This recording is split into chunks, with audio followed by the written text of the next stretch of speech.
Hakeem Oluseyi grew up in some of the roughest American neighborhoods, but he's now a world-renowned astrophysicist, a story of achieving greatness in the face of adversity.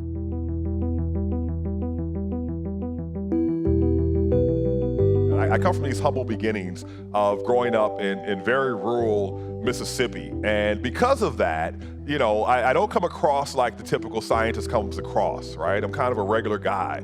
Neither one of my parents finished their high school educations. I had this strange life where, here I am. I'm this kid and I have a very active mind. I'm really interested in the world, but yet I'm surrounded by a very unstable environment.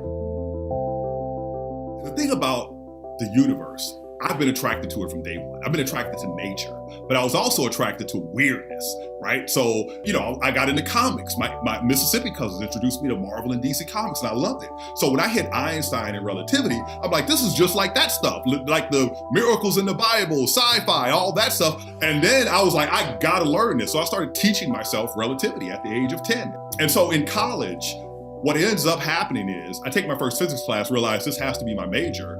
Astrophysics, I felt, was where the natural world met weirdness. And woof, let's do it.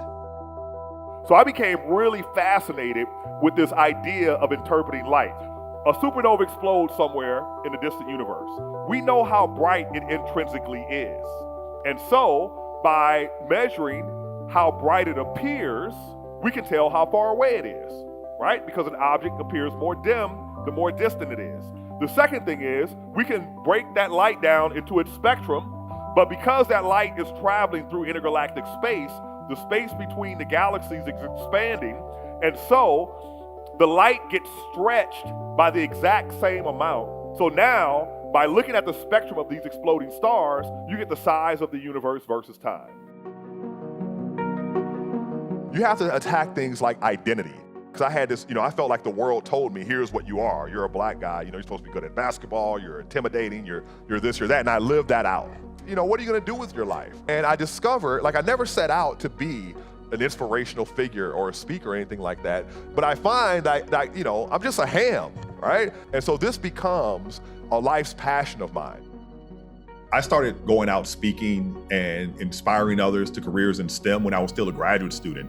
And people get it when I am the person who's delivering it to them, right? They realize it's cool, they realize they can understand it, they realize they can do it. And so, I've created a generation of scholars from different communities. So I realized that my story has such a power to uplift people that, I'd be ashamed at myself if I didn't tell it.